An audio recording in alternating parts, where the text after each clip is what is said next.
Good evening, ladies and gentlemen. Welcome. My name is Claire Van Blaricum, and I'm the Voter Service Co-Chair for the League of Women Voters of Santa Barbara, and I will be the moderator of tonight's forum. This forum for the candidates for California's Assembly 37th District is being sponsored by the League of Women Voters of Santa Barbara, together with our co-sponsors, the Santa Barbara Goleta Valley branch of AAUW and the League of Women Voters of North Santa Barbara County. We're coming to you from the studio of TV Santa Barbara, live streaming on the League of Women Voters of Santa Barbara Facebook page, and the League of Women Voters of Santa Barbara YouTube channel. Thank you to TVSB for their technical expertise in bringing this virtual forum to you. The forum will be recorded and available on our YouTube channel via a link on the League of Women Voters of Santa Barbara website, which is lwvsantabarbara.org. It will be available in both English and Spanish. Thank you to Silvia Uribe of TransLPro, who will be providing the Spanish translation. We hope this forum will inform you, the voters, of the candidates' views on issues of interest to you. Note that the League neither supports nor opposes any candidates or political parties. In case I forget to remind you at the end, we have a critical primary election coming up June 2nd. You can check to make sure that your voter registration is up to date, that your address is correct, that you are registered in the party that you wish to be registered for at voterstatus.sos.ca.gov. The SOS stands for Secretary of State. If it needs to be updated, you can re-register to vote at registertovote.ca.gov and do it online. All registered voters in California will receive a ballot in the mail, so be sure to register by the May 18th deadline so that you receive your ballot packet in the mail. And please do remember to vote. All of you are welcome to join the League of Women Voters and to make a tax-deductible contribution in order to finance voter education programs such as this. Go to our Santa Barbara League of Women Voters website at lwvsantabarbara.org in order to do that. Our annual dues are now on a pay-what-you-can basis with a minimum of $20. Both candidates for State Assembly representing the 37th District are here with us this evening, Greg Hart and Sara Dominguez. Thank you both for attending and for running for office. And here is how our forum will work. We use the traditional League of Women Voters process and ground rules, which both candidates have agreed to follow. To maintain civility and the issue-oriented nature of the forum, we do not allow candidates to make negative comments about other candidates' character or qualifications, but rather we ask them to address their own qualifications and vision for office and their views on issues facing California and the 37th District. We remind you again that this is not a debate, but rather a forum to allow candidates to put forth their views and qualifications. First, each candidate will make a brief opening statement of up to 4 minutes.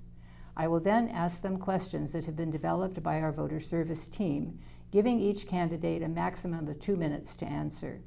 We will alternate the order of the responses. The candidates will answer as many questions as possible within the remaining time available. Candidates, please note that we have plenty of questions and it is not unwelcome to respond briefly or even agree with your opponent. At the end, each candidate will have an opportunity to make a closing statement of no more than 2 minutes. Let's get started. Mr. Hart, your 4-minute opening statement, please.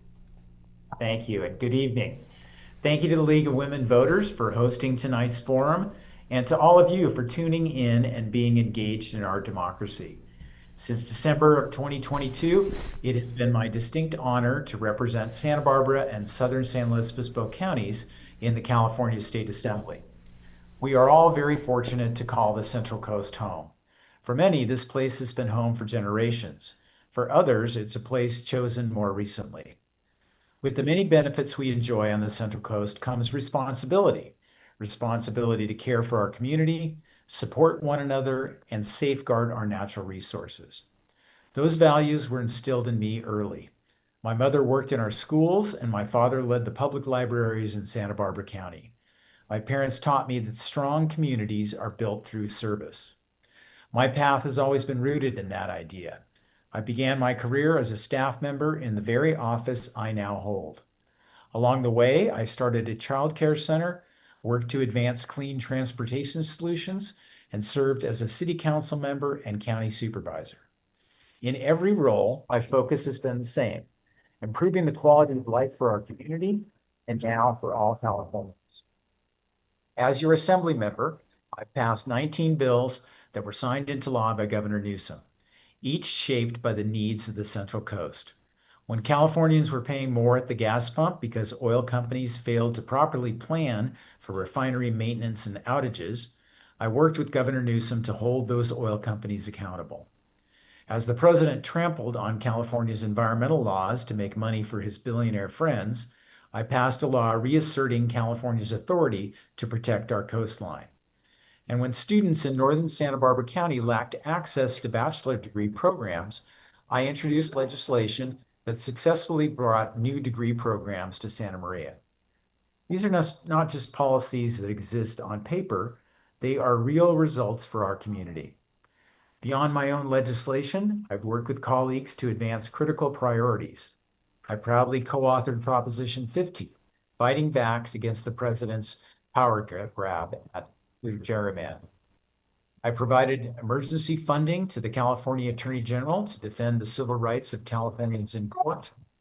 I have fought back against unlawful cuts to the safety net, including programs for infants, working parents, and seniors.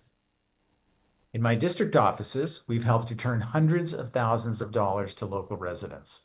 We've assisted veterans, supported small businesses, and cut through red tape to help families when they needed it most.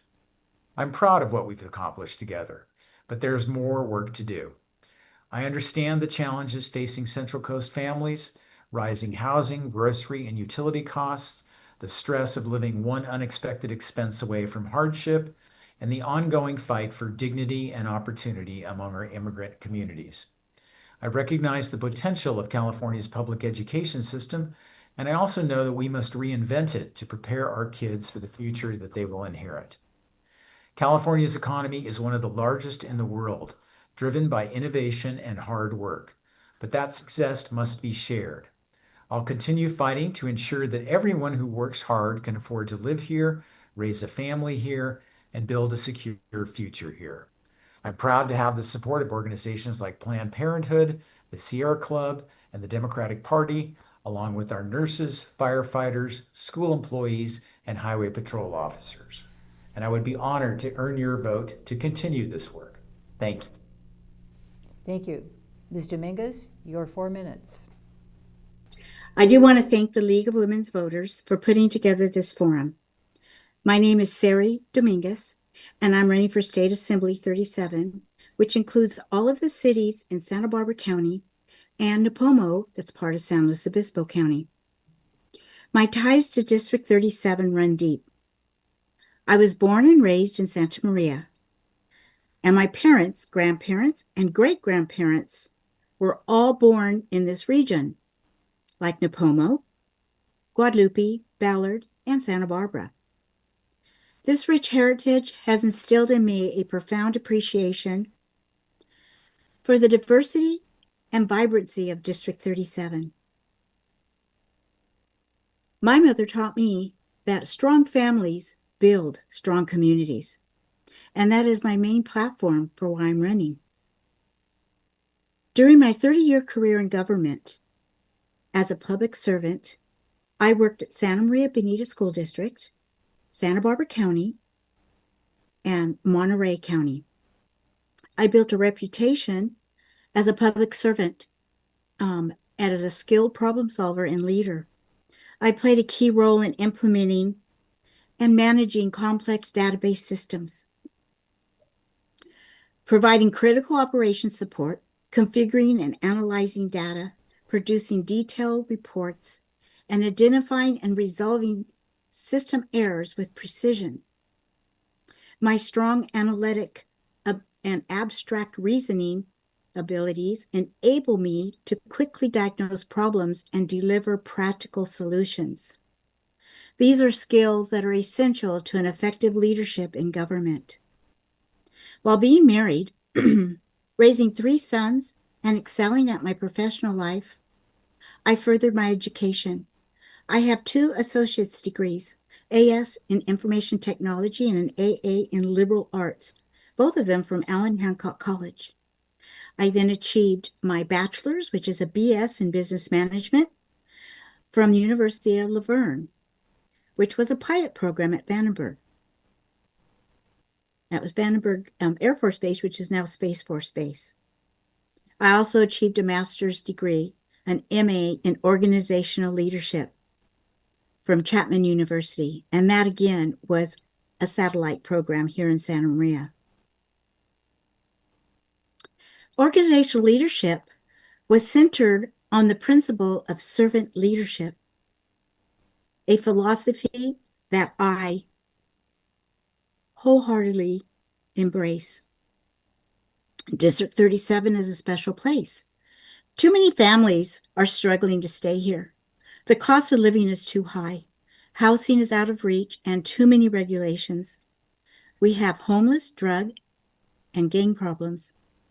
Many of our public schools have poor test scores, and people feel like decisions are being made far from our community.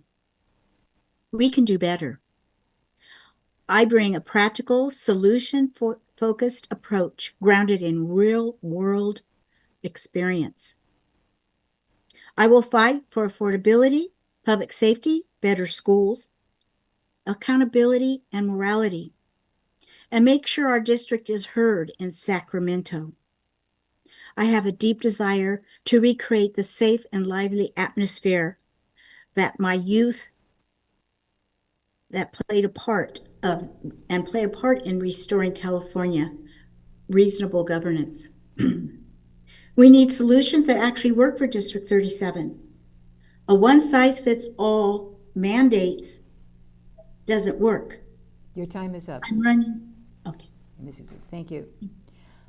Our first few questions deal with priorities, and we will begin with Ms. Dominguez. What do you believe is the most important issue facing the state of California at this time? Well, I think there's many issues that we're facing that need a priority. But the one that comes to the forefront is our cost of living here in California. We have too high prices of homes. Our taxes are outrageous. Gas prices are way too high. We also have many other, our utilities and other things are just way too high here to live in California. And we've had many thousands of people leave California, and because of that, because it was too expensive. I've also had family members leave because of that, but I plan to stay because I want to fight for California. I want to make it affordable again, and I think I can do that at the legislation.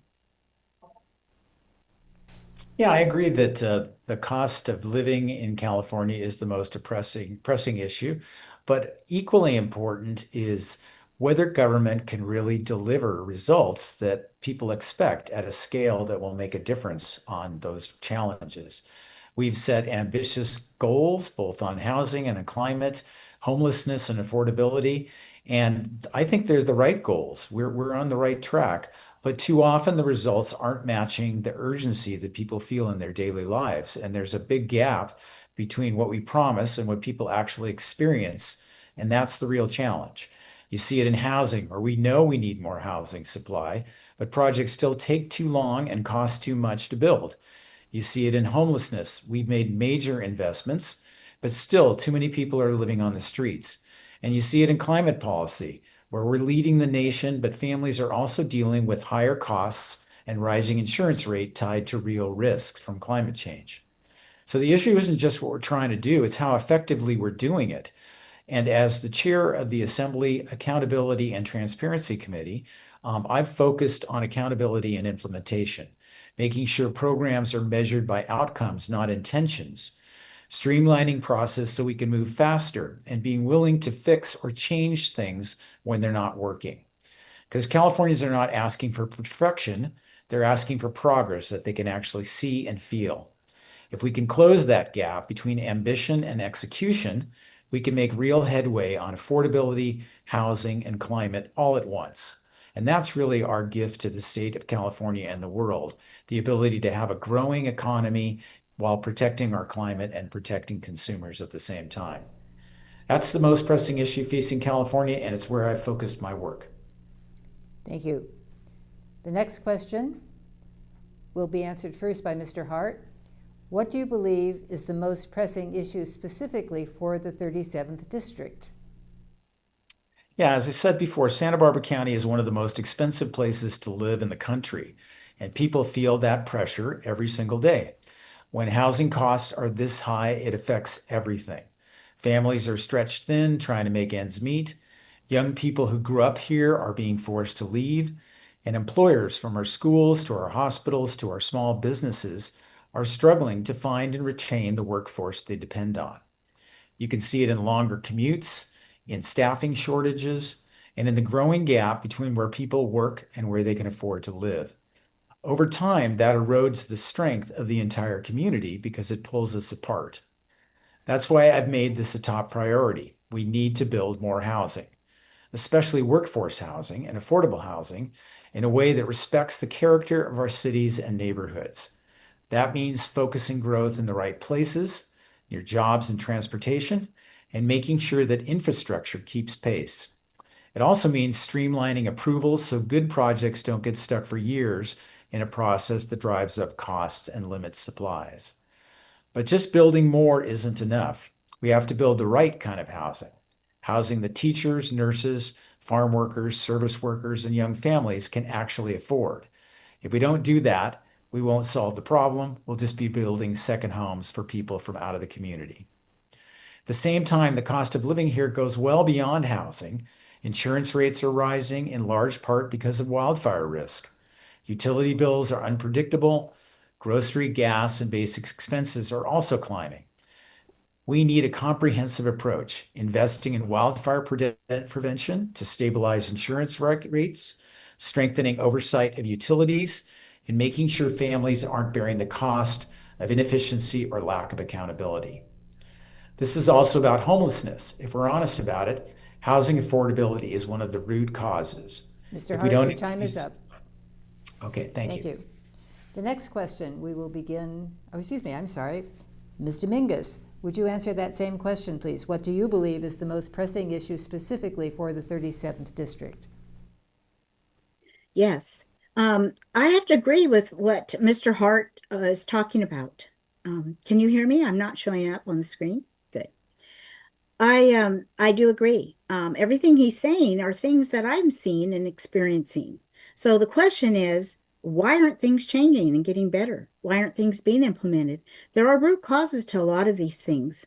And he's right. It's how we plan, what we find is blocking our moving forward, what's causing all the cost. One of the things I find that our government does is it subsidizes and pays for a lot of things for people. And we need to be very careful on how much we do this. I think people want to earn a fair wage and be able to afford things. So we need prices to come down and maybe even have cost of living go up so that we can start living within reason. He talked about wildfires. I have a son who's 25 years in the forestry. And I remember he came to me about 15 years ago. He was concerned because on their off season, they would clear brush. They would prepare so that if they had wildfires near places that they would be able to control it better. And they stopped it. So, and not only the federal, but the state. And that was devastating. And we've seen the results. So I'm hoping that they do start picking that up because I think it's very important, especially with people expanding their homes and living spaces near our forestries. Gas. Yeah, I cannot believe how expensive gas is. And I know the last time I had a forum with Greg Hart, he talked about a bill that he passed with Newsom that was going to have oil fields keep oil supplies so that prices won't go up. Well, I was watching the gas prices and they've gone up. Your time is up. Thank you. Thank you. The next question, we will begin with Ms. Dominguez. How do you plan to balance your responsibilities to the state as a whole with your responsibilities to the 37th District specifically? I'm very for responsibility. I've always counted myself as responsible common sense, morality, having morality. Those are my values. So, I am very responsible. I'm very hardworking, and I would love more than anything to be able to be up at the state level and having that responsibility to help our state, help our District 37 become vibrant again, like it was when I grew up and when I was young and married. So, being responsible, I have no problem. I was responsible for a multi-million-dollar database system and having payroll out every 2 weeks, fixing any issues and problems, and making sure I was organized enough and knowledgeable enough to be able to perform at my maximum. I will do the same up at the state legislation as an assemblywoman. Mr. Hart, same question, please. Yeah, I really appreciate that question. I think that's exactly the issue. Try to find the balance so that we can actually make progress. The state has the responsibility to set clear goals, ensure fairness, and provide the resources to meet our biggest challenges, whether it's housing, climate, or public safety. And at the same time, local governments know their communities best, and they should have a real voice in how these goals are implemented. For me, it starts with roles. The state should set the what. For example, how much housing we need or the standards we expect for safety and environmental protection. Local government should shape the how, where that housing goes, how it fits into the community, and how projects are designed. Where we've gotten in trouble in California is when that balance breaks down. Either the state sets goals without enough flexibility, or local processes become so slow and restrictive that nothing gets built and the problem gets worse. The answer is partnership and accountability. The state needs to streamline the rules, align incentives, and fund infrastructure so local governments can succeed. And local governments need to step up and deliver results, whether that's approving housing, reducing risk, or implementing programs effectively. I've worked really hard to strike that balance and work in collaboration with my local government partners, supporting local planning while also making sure that we meet the needs of the state of California. That's the work I'm going to continue to do, and I'm proud of the partnerships that I've developed with our local government partners, non-governmental organizations, and business organizations in the district to help improve the lives of all the members of the 37th Assembly District. Thank you. The next question, we will begin with Mr. Hart. Do you think that the current state tax system is fair and adequate? What, if any, tax cuts or tax increases for voter approval would you support? The California tax system is extremely progressive, which is great because people who benefit more from the services in California pay more. But it is also very unstable because it relies heavily on the highest income earners in the state of California. People that make very large incomes pay income taxes, and their income is often dependent on capital gains rather than salary and regular income. So the volatility of our tax revenue is tremendous and changes dramatically from year to year based on the performance of the stock market and the capital gains that those wealthy individuals realize. It makes it extremely difficult to do budgeting because we don't really know what next year's revenue are going to be. And the state of California has a very large budget. We are the fourth largest economy in the world. We have a budget of about $350 billion. One of the biggest challenges for us on a fiscal standpoint is that California taxpayers send $83 billion a year to the federal government that we do not get back in services. We are one of only 3 states in the country that subsidize the rest of the country. In fact, that $83 billion is equal to the full state budgets of 11 other states. And many of those states don't even have income tax at the state level. So California taxpayers, through our federal government system, are paying the state budget in those states. It's inequitable, it's unfair, it's a product of the fact that California only has 2 senators, and so does Montana and other very small states. It's one thing for us to shoulder that burden and contribute to the national economy in the way that we do, when we are in partnership with the federal government. But now that we're being attacked by the federal government and even things as basic Art, as your disaster time, your assistance time is is up. a risk, it makes it Your very time difficult. is up. Your time is up. Thank you. Ms. Dominguez, same question, please. Can you repeat the question, please? Do you think that the current state tax system is fair and adequate? What, if any, tax cuts or tax increases that would go for voter approval would you support? I don't think it's very equitable. I would cut taxes more than add more taxes, because it seems like we keep finding ways to tax us, to tax the people to get enough money to pay for all the things the state needs to pay for. And talking about budget, the state budget, we're having we're billions of dollars in debt.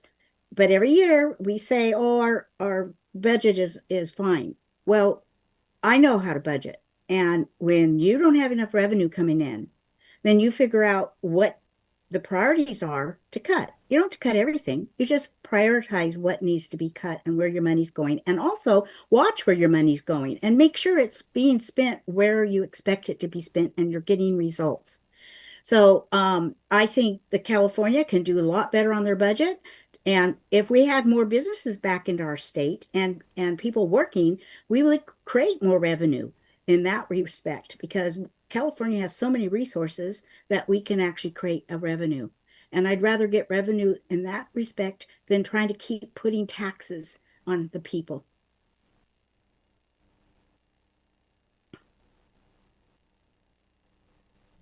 What can the legislature do to encourage innovation and create jobs and vibrant communities? California is the No, economic. we're starting with Ms. Dominguez. Thank you, Mr. Hart. Yeah, innovation. I started back at the late 80 in 88 with computers when it was just mainframe. And I was a person that would put them on the desk. I would run wire to connect them and work with the server. So I have always been my whole life looking at change and understanding the changes of innovation. I think innovation is one of our strengths as Americans.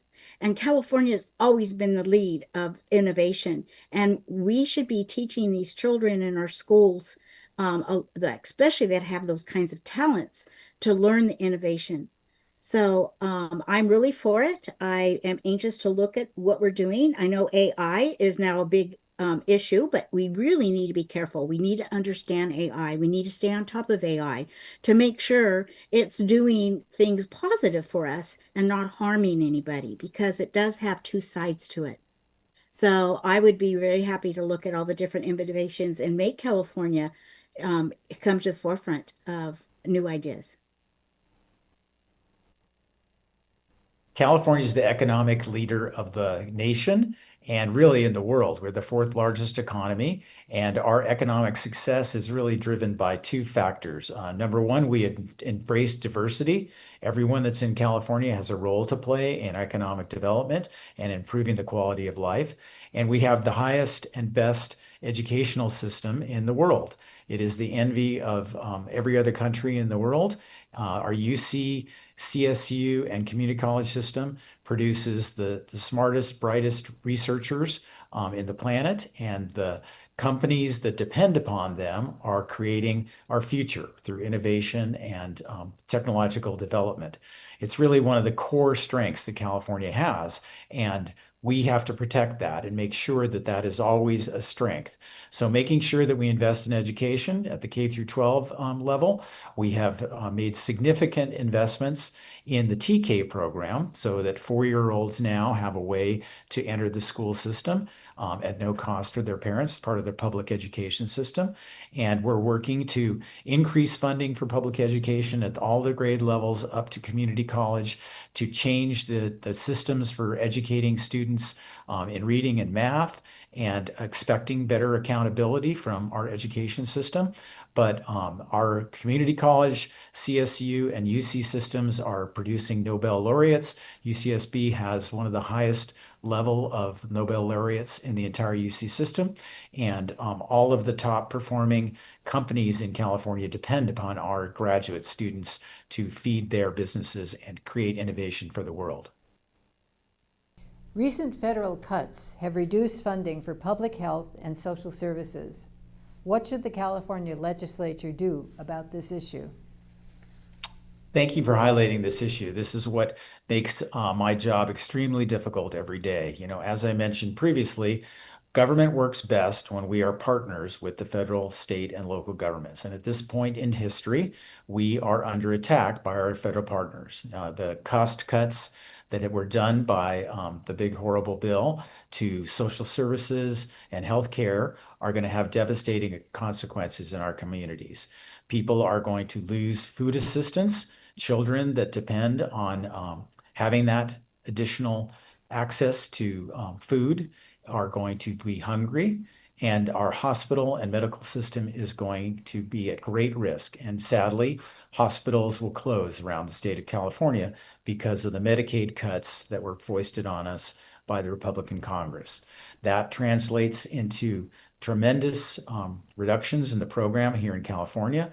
And we had one of the best insurance coverage rates of any state in the country. We're almost up to about 95% of Californians having healthcare coverage, insurance-wise, of one form or another.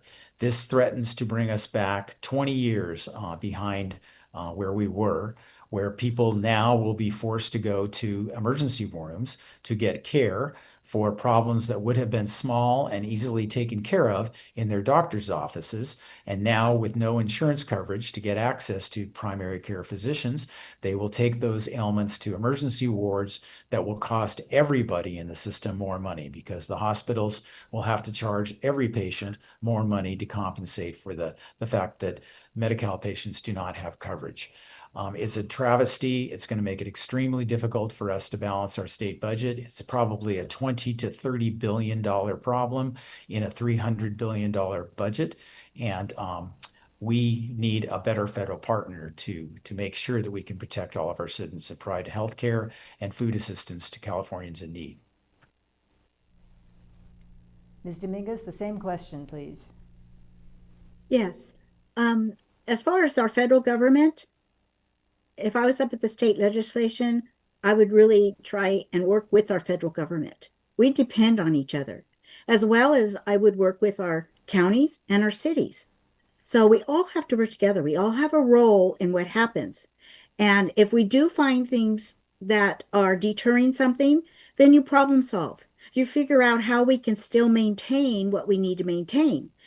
The question is, how much money and how many people do we need to help and give health insurance and give food and give everything, when we really need people to be able to work on their own and find jobs and give them jobs so they can work. I know there are a few people that really do need help, and I do believe in helping people. But there's a difference between helping people and enabling people, and I know the difference. So what we need to do is continue to work with our federal government, find out what things are about, and if we still have responsibility to take care of our citizens, then we need to find a way to take care of our citizens as a state. And also, the counties and cities also will need to take care of their citizens. And a lot of this stuff used to be at the city county level, at your local level of taking care of the people. And we've moved it up to the state, and now it's at the federal. Now the federal's cutting it off, if you're saying that. So now we're in a predicament. So there's a lot of problem solving that I think we can do up there. And I'm willing to sit and take a look at it and figure things out on how we can still maintain what we need to maintain. The next question will begin with Ms. Dominguez. How do you propose to balance state concerns for providing housing with local control over community land use issues? What laws, if any, would you change, or what new laws would you propose? Well, there are some problems with building houses and with our different land uses and regulations. I I know that trying to build something is very difficult and very expensive. And we definitely need to work with our communities to find out, you know, what the root causes of these. There are so many fees for all kinds of things, and you'll pay fees just to even think about building, even if you don't build. So it makes it very difficult. And it is a serious problem. And like I said, I really think we need to build homes. And of course, there's different kinds of homes we build, but we need to be able to make it to where first-time buyers, low-income buyers can actually buy. I know we rent and we have places for them to rent, but really the American dream is to own your own home. That's part of it. And so that's things I would like to see. When you own your own property, it means more to you. And I think we need to be able to bring that back to the state of California. Thank you. Mr. Hart, same question. The state of California and the state legislature, in partnership with the governor, has been working diligently to reduce barriers to housing construction, to streamline the regulatory process, and to encourage local governments to step up to the responsibility of actually building housing. And I think, frankly, at this stage, we have done a lot, and it is becoming more and more difficult for local governments to absorb the changes we're making in Sacramento and to implement them effectively. One of the biggest issues that's brought to my attention by my local government partners is the challenge of the builder's remedy projects that happened because local governments were submitting their housing plans to the state, and the state didn't have enough staffing to adequately, in a timely way, adopt those plans and review them, so that the local governments ended up missing the deadlines for completion of those plans. And as a result of that, a window of time was created where builders can propose projects that are outside all local control. And some terrible projects have come through that process. I think that's not a good way to do housing policy. Punishing neighborhoods for the failure of the state bureaucracy to be ready to handle the request from local governments doesn't make sense. And if I had the ability to change this tomorrow, I would change the Builder's Remedy Project to law to adequately respect the fact that we need to be partners with our local government agencies to address this problem, not fighting with each other. Thank you. The next question will begin with Mr. Hart. What needs to be done to be sure that we can meet all the water needs of all Californians for potable water, for agriculture, urban uses, environmental concerns? In general, what would be your water policy? I think, frankly, that the water policies in Santa Barbara County are some of the most innovative and forward-looking that I have seen around the state of California. We have an incredibly widely diverse water supply, from groundwater to reclaimed water to recycled water to desalinated water to connection to the State Water Project, the ability to wheel water from different areas of the state into our area. Tremendous water conservation programs. Our communities have stepped up to that request when needed during droughts. We have really made a conscious decision to not rely on any one particular form of water. And that's critical for the whole state of California as we are entering a new climate era where droughts are going to be more severe and rainfall will be more severe as well. And snowpack will be diminished.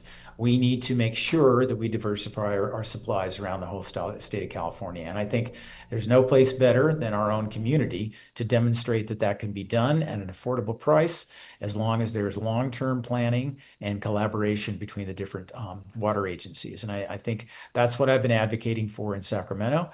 And I think that we are slowly recognizing that the state needs to have a wider palette of water solutions than we've had in the past. Ms. Dominguez, same question, please. Yeah, I think water is a very critical piece with information, piece what you need. I just need to say one thing. I drive up Highway 5, and there's all these signs about water. And, I've inquired about that to see what's going on. Water is critical for our agriculture and our future. We do live in a very drought environment here on the Central Coast, but we also live Well, we have snowfall in California here, and we have an ocean right next to us in the Central Coast. We need to invest in storage, desalination, and infrastructure upgrades. But we need to plan for the future because we know we always get our droughts and we don't know how severe they're going to be. So we need to have plenty of storage to plan. I've actually, I did go to Diablo Canyon, PG&E, and drank their water, and they said it was desalinated water and it tasted really great. Maybe that should be our drinking water. So we can reserve the water, our groundwaters and storage units to feed our farmers and agriculture. I know I've talked with some of the water board people, and we do have some issues with some of our waters. We have a lot of silt building up that we're going to need to have monies to dredge the silt. So there are problems coming up, and we need to address them. We need to be preventive. We need to be ready for that next drought. So I am for doing these different things we need to do for the state. Thank you. For the next question, we'll begin with Ms. Dominguez. What will you do to ensure the opportunity for all eligible citizens to register and vote and to ensure the security of California elections? And also, what is your opinion about states turning over voter rolls to the federal government? I think voting is one of the most important privileges we have as citizens. And therefore, it should have very careful understanding on when people who registers to making sure they are a citizen, because this is about us being a citizen of the United States, and we should be the ones voting. Of course, our votes and the people we elect will affect all people, even if you're not a citizen, and that's fine.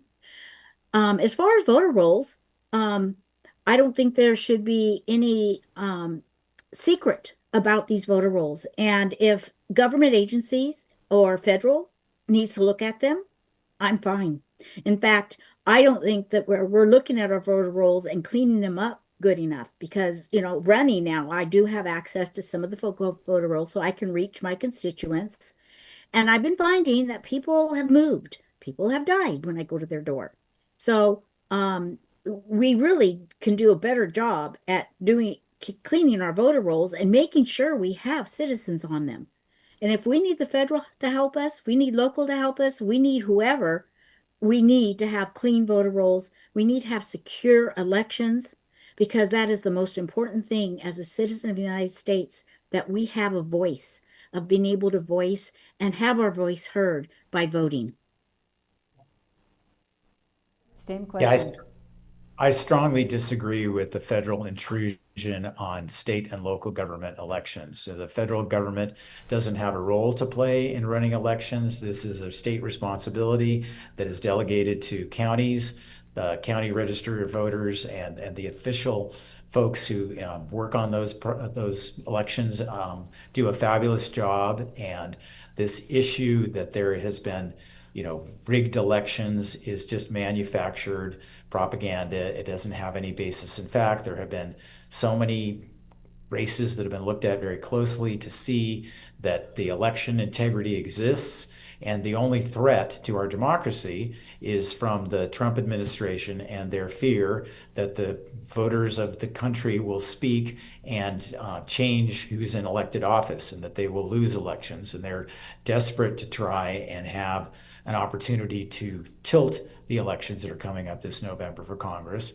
And it's a tremendous threat. And California is preparing for that threat. The Attorney General, the Governor, the Secretary of State, my colleagues in the legislature who are on the Assembly Elections Committee are all working in collaboration to make sure that California's elections are fair and safe and protected from federal interference. And this is one of the most important things facing our democracy right now, is the erosion of trust in our electoral process, and that can be directly tied back to President Trump and his irresponsible comments about the election in 2020 that he legitimately lost and claims to this day was rigged. And so everyone has a stake in making sure that our democratic process works, and I think we need to make sure that we can protect our elections in California by maintaining our independence from the federal government.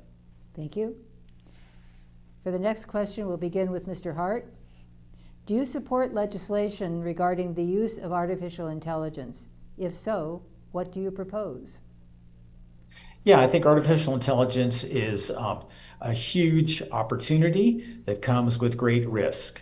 The technology can revolutionize medicine, customize it to individuals, create new efficiencies that make new products and services that we can't even imagine today.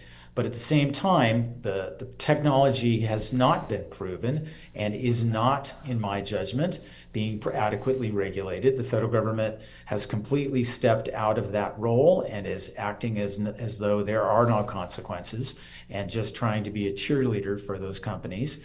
California is trying in its own ways to put some guardrails that are common sense and in some cases even supported by industry.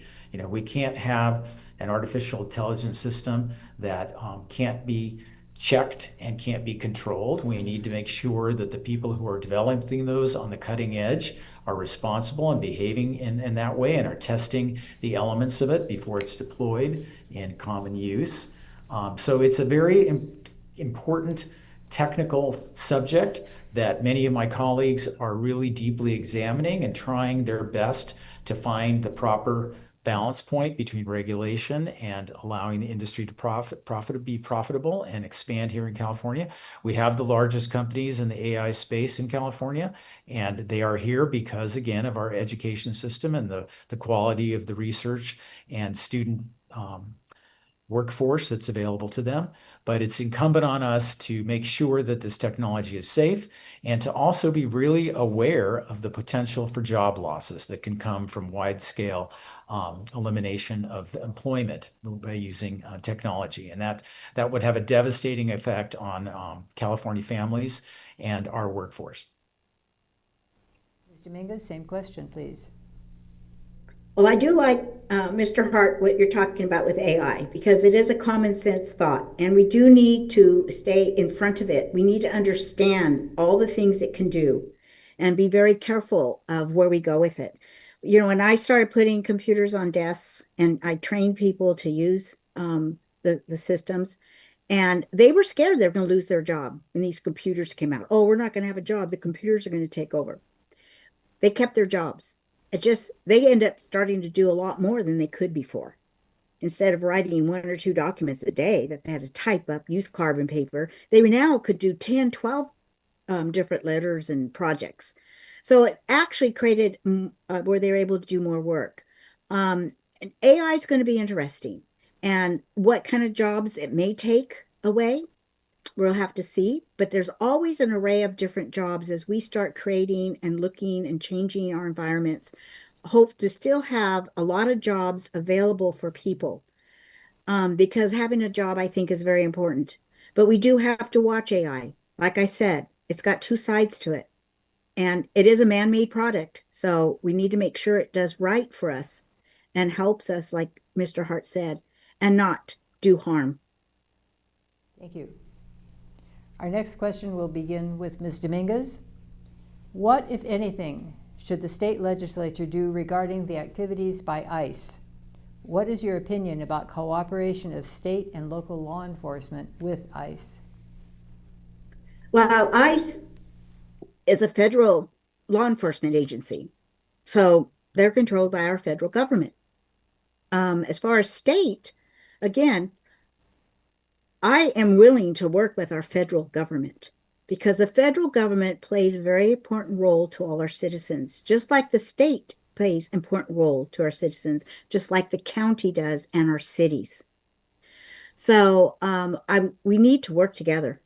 And if ICE is doing things that aren't proper, then those need to be addressed. But I do know that ICE does go after drug dealers. They go after people that are selling people and kids and children, which is very, very much happening in our communities. They also go after illegal immigrations. Now, it came forward because the last administration opened our borders and let millions of people in. And they were not vetting them. And so we have had bad people come in. I'm not saying everyone was bad, and I'm all for immigration. I love the idea that America can bring in people from other countries and help them to be part of America and live our dream. But when you let somebody in that is a killer or has mental health issues or believes in a way to live that does not coincide with our bills, our laws, then we have a problem. And there was a problem created. And ICE, I believe, is trying to do the job they're supposed to. And I am before our law enforcement, and I think our law enforcement agencies need to be able to do their job. But yes, we need to make sure they do it right. Thank you. Mr. Hart, same question, please. Yeah, sadly, I think ICE is in their tactics that they're using now has evolved to be really a rogue agency. It is the largest military organization in the country, and the people that have been added to the roles in huge numbers are not being adequately trained to professional standards, and their mission has evolved from what was promised to be going after criminals to be racial profiling and rounding up anybody that they can get to pad numbers to meet the targets that the president has set for deporting people out of the country. And in doing that, we are undermining our economy. We are threatening people's lives who are critical to the functioning of our society. People who are staffing our hospitals, who are working in the fields, who are providing services in stores, are really being terrorized by the immigration strategy that the federal government has employed. And I think all of us have a responsibility to say that that is not acceptable in California. The legislature has tried to push back. We passed a law last year that requires ICE agents to wear masks or to not wear masks in California. We think that is tremendously corrosive to the trust that local law enforcement depends upon. You know, the most effective policing that we can do is to have strong bonds between law enforcement and the community. And when those bonds are broken and that trust is eroded because of federal agents that come in wearing police uniforms and badges and wearing masks and acting as though they're an occupying force, those neighbors of ours have no choice but to hide and to go underground. And it is appalling to me that we have devolved to this place in our country. And as a state legislator, I'm going to do everything I can to protect our neighbors and to make sure that ICE operates in as much of a professional manner as possible. We don't have a lot of tools, sadly, but we have Mr. a Hart, lot. your time is up. Thank you. Okay. The next question will begin with Mr. Hart. In light of the Dobbs decision, do you support any changes to California laws regarding reproductive rights? Yeah, I think that Supreme Court decision was one of the worst decisions in history. I think women have a right to control their own bodies. Access to reproductive health care is a right that every woman in the state of California enjoys and should be protected. And I am a strong supporter of Planned Parenthood and all of the clinics that provide abortion services to California women. Sadly, many women from around the country are forced to come to California to seek care in resolving their pregnancies in the manner that they choose. And I am hopeful that in time, the groundswell of revulsion at the abusive legislation that's happening in states around the country to take away the right for women to control their own bodies will be reversed, and that we will be able to claim federal role and a single standard in the country to allow access to reproductive freedom and abortion for all women. It's a basic right that everyone should enjoy. Ms. Dominguez, same question.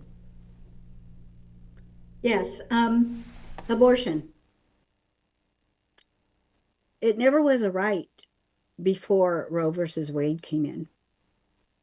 And now they've taken it off, saying that no, it shouldn't be a right. I'm a woman, and I've had pregnancies. I know people that have done abortions, my friends and family, and I love them. But I'd like to see people to think this is the 21st century. We shouldn't just be going out and getting pregnant so easy. I mean, really, we have it all figured out, but people do, and then they don't want to have a baby.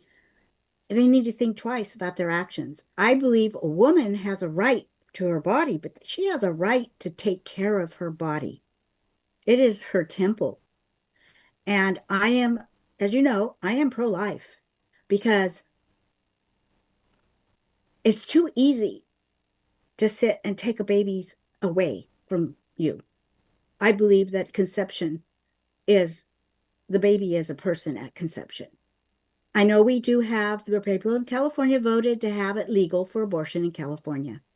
And I will honor that, our Constitution, that's there. But we really need to think about how do we have abortions? How many abortions do we have? Do we just flippantly use it as a birth control? Because that's where I'm starting to feel like the line has been stepped over. And that's pretty much what I have to say.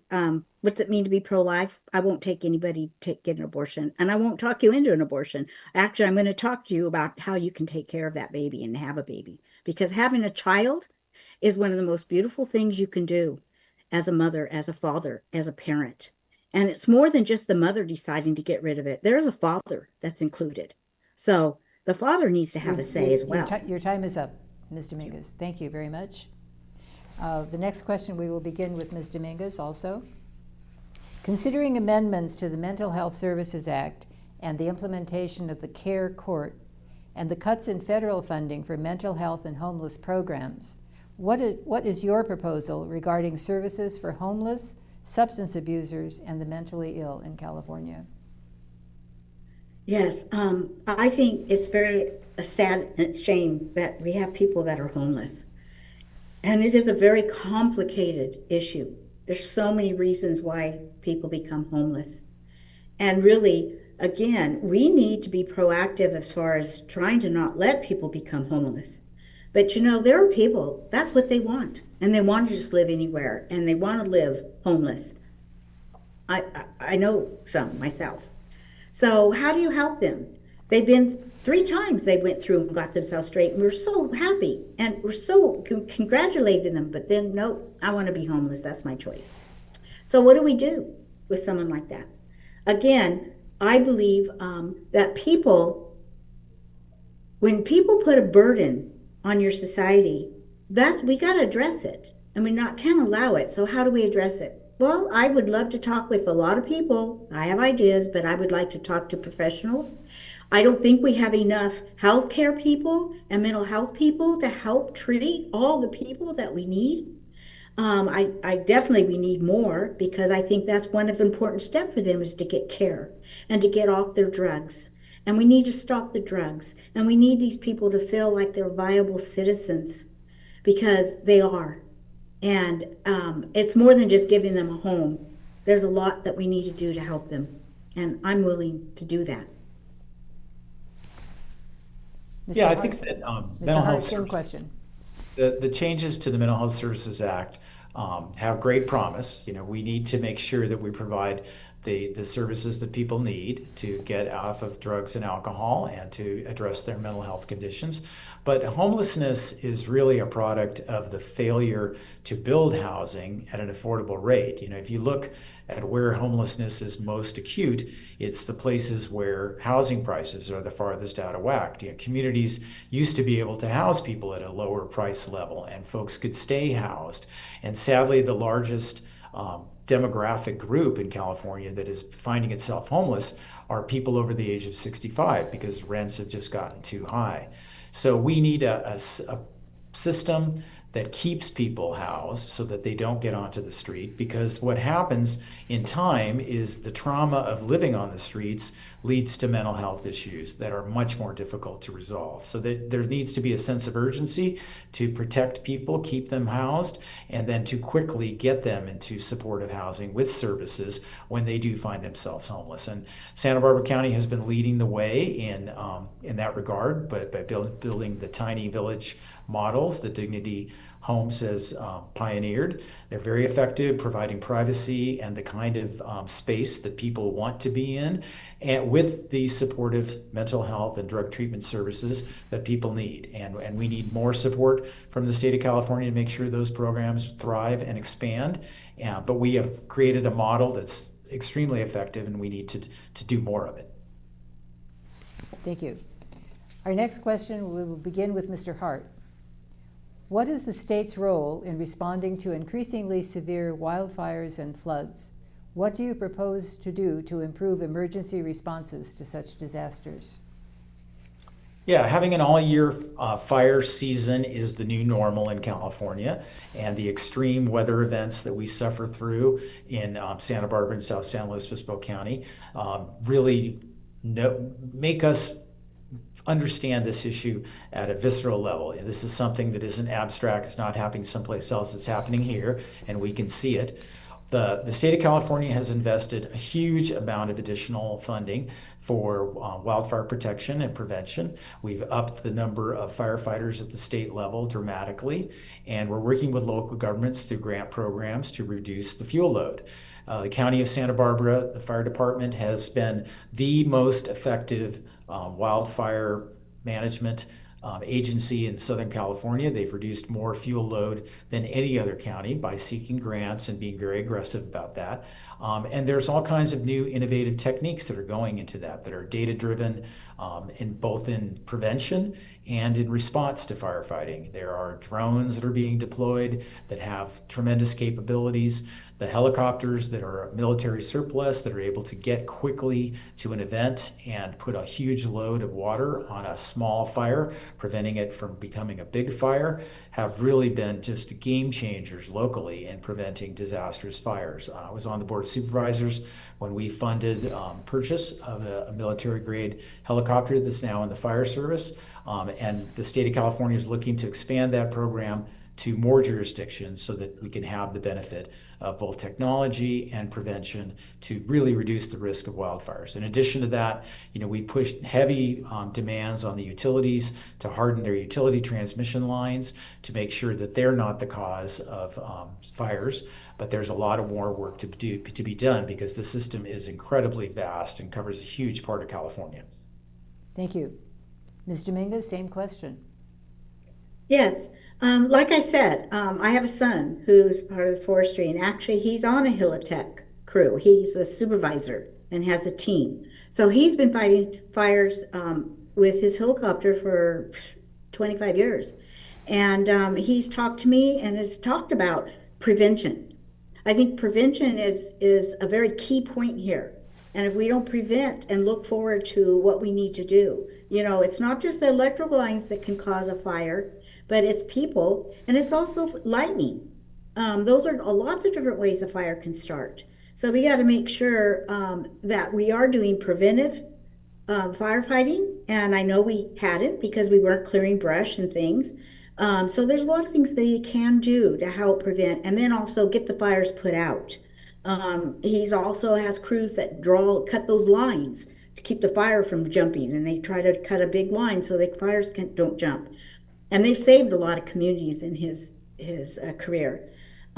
So yeah, I think it's very important, especially in California, because since we are a drought state, things get very dry, and we do have bad fires. We can have very bad fires, and then we get the winds. There's so many factors that we've been a fire state for centuries. Even the Indians would backburn because they knew that they could have bad fires. So this is something we definitely have to pay attention to. And I believe being preventive and then also being ready to fight them is very, very important. Thank you. We have one last question, and we'll begin with Ms. Dominguez. What would be your message to young people and first-time voters about the importance of voting and participating in democracy? Yes. You young voters, you're our future. You're your future. I'm only going to be here, I don't know how many more years. I'm hoping 20, 30, but you guys have to think about and look above where you're at and look around and see what's happening and understand that freedom isn't free. But voting and registering and using your voice, voting is the number one way that you can use your voice and make it happen. You do have a say. And you also need to be able, I know you get busy with school and work, and then you have families and everything. I was there. I wasn't paying too much attention, even though I voted. I always voted. But when I finally looked above and started seeing what's going on, what are people doing, I really got an eyeful. And now I see really things happening. And really, it's up to you as a voter and as a citizen. This is your country. This is your state. It's what you want. I'm only going up there to the state assembly to help implement things that you want that's going to make your life easier. I'm not going to sit and dictate what you have to do, what you have to buy, and what you have to pay. And only you can stop that from happening and make yourselves be able to live the American dream. It's going to be up to you. So pay attention, get in there, register to vote, and start voting and paying attention. Thank you. Mr. Hart, same question. I think Ms. Dominguez said that very well. I think that was inspiring to young voters, giving them a sense of responsibility and empowerment. You know, that our democracy works when everybody participates and everyone has a voice. And it is essential that young people vote. And their future is at stake. And all of us together are going to decide our future. And I think that the opportunity to vote is something very precious, and it shouldn't be taken lightly. And I know voters that I talk to take time and attention to consider the candidates in elections at every level. And I fully expect that you're going to have a huge upsurge of young voters this election cycle, because I think they're watching what's going on in Washington and around the world and are deeply concerned about the state of our economy, the state of our climate, and really the state of our democracy. And I think it's on their shoulders. All of us have a responsibility, but young voters in particular need to express their opinions and protect their future by voting in the elections coming up. Thank you. We're now ready for the candidates' closing statements. 2 minutes each, and we'll begin with Mr. Hart. Well, tonight we discussed many of the most pressing issues facing our state. For many of our families, these issues touch our everyday lives. And I am proud to have the experience, expertise, and relationships needed to continue making progress for our community. I want to close by telling you about one of the favorite parts of my job, my sidewalk office hours. Over the past 3 years, I've held over 100 sidewalk office hour sessions throughout the Central Coast, from Nipomo and Guadalupe to Carpinteria and Summerlin. At these events, I have casual conversations with constituents, hearing directly from them about what keeps them up at night, what they're excited about, and what they're hopeful for. These conversations involve people of all political backgrounds and life experiences, with the shared goal of making our community the best it can be. At this time in our democracy, it's more important than ever for us to engage with each other and find solutions to the common issues we face. We've been able to have such a conversation tonight, and I'm committed to continuing to be a leader for everyone. Thank you to the League of Women Voters, to Ms. Dominguez, and to everyone who's tuned in tonight for the forum. I humbly ask for your vote to continue to work together, support the Central Coast, and build a strong future for Californians. Ms. Dominguez, 2 minutes. Thank you. Mr. Hart talks about our democracy. I just want to remind him that we're a republic. So we just use democratic ways of voting. I have been married for almost 52 years. I raised 3 sons and 5 beautiful grandchildren. I have lived the American dream just like my parents and grandparents and great-grandparents did. But it is fading away. I want my grandchildren and your grandchildren, etc., to be able to live that American dream. Because I believe that was why America was formed, and California is part of the United States of America. Grounded in me is my deep love for this community that I was raised in, and I'm committed to restore the safe, vibrant, and opportunity-filled California I once knew. With the discipline and seasoned professional and determination of someone who has generations invested in this region, I make a very formidable candidate, ready to bring a thoughtful leadership and meaningful change. I am standing up to fight for responsible governance, stronger communities, and a better future for District 37 and the state of California. I'm a businesswoman and a longtime resident of this community. Our community has not gotten better. It has gotten worse over time, and it's going to continue to get worse if we still vote for the same California agenda. We need a new agenda. I believe we can bring a more practical, balanced approach, one that focuses on affordability, public safety, better schools, accountability, and morality. I am a common sense, responsible citizen. I respectfully ask for your support. And if you want California and District 37 moving forward towards a stronger growth, real opportunity, and meaningful results, then it's time to choose a new direction that leads with purpose. Vote Sari Dominguez for California State Assembly, District 37. Thank you. Thank you. Again, I want to thank TV Santa Barbara for the live streaming and the recording of this forum. I want to thank Sylvia Uribe of TransLPro for providing translation services. Our co-sponsors, Santa Barbara Goleta Valley AAW and the League of Women Voters of North Santa Barbara County. Also, thank you to the candidates for participating in our forum this evening. We greatly appreciate your commitment to serving your community. Thank you to everyone who has tuned in to this forum tonight and those who will be watching it later on YouTube. We hope that you found the program informative and useful as you prepare to vote. On Thursday, May 7th, the League of Women Voters of Santa Barbara will be holding a candidate forum for candidates running for supervisor in the 2nd District. It will be held in person at the Goleta Union School District Boardroom at 401 North Fairview Avenue in Goleta, starting at 6 p.m. Please tell your friends who live in the 2nd Supervisorial District about this event. Finally, please make sure that you are correctly registered to vote and vote. Your vote does matter. Mail-in ballots will be mailed out by the county beginning on Monday, May 4th. You can mail them in or drop them off at designated places around the county. Information on where these ballot drop boxes are located will be in the packet of materials that come with your ballot. It will include the addresses of all of the county drop-off boxes.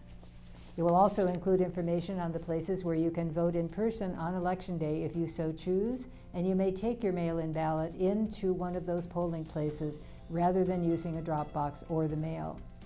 The League of Women Voters strongly suggests using a ballot drop box to ensure that your ballot is received in a timely manner. If you do choose to mail your ballot, please be sure to mail it at least a week before the election to be sure that it is postmarked by Election Day and received by the County Elections Office within a week of the election. We also suggest taking your ballot into a post office and requesting that it be hand-canceled to ensure that it is postmarked on the day that you mail it. For further information about the election and the candidates for all offices in the state, please visit the League of Women Voters informational website, vote411.org. Thank you very much, and good night.